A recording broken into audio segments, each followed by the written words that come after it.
wabarakatuh.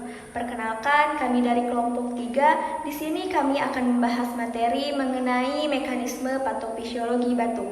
Kami akan membahas topik ini dengan cara yang mudah dipahami oleh semua orang. Jadi, mari kita mulai. Pertama, mari kita ketahui apa itu batuk. Batuk adalah respon alami tubuh terhadap rangsangan yang mengiritasi saluran pernapasan.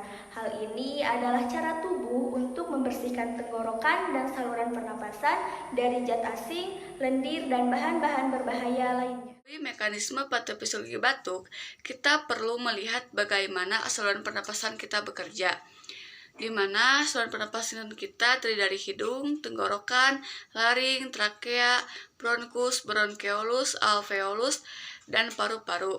Oksigen keluar pada saluran ini dan karbon dioksida sebagai produk sampingan metabolisme yang dikeluarkan melalui bernapas.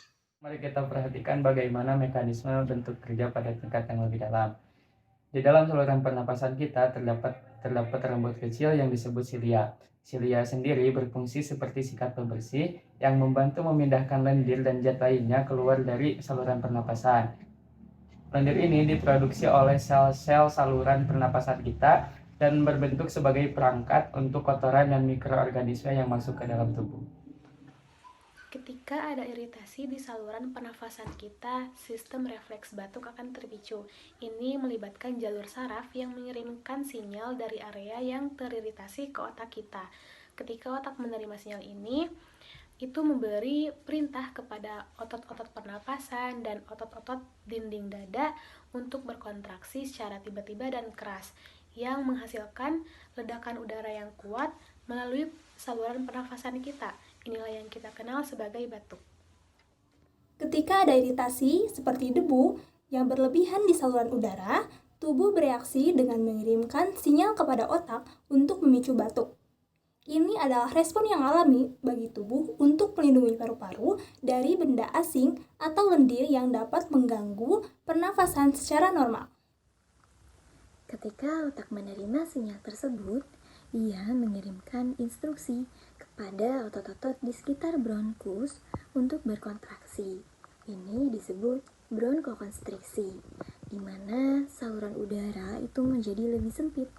Hal ini membantu menghasilkan tekanan udara yang lebih tinggi dalam saluran udara dan memaksa keluar iritasi ataupun lendir yang mengganggu.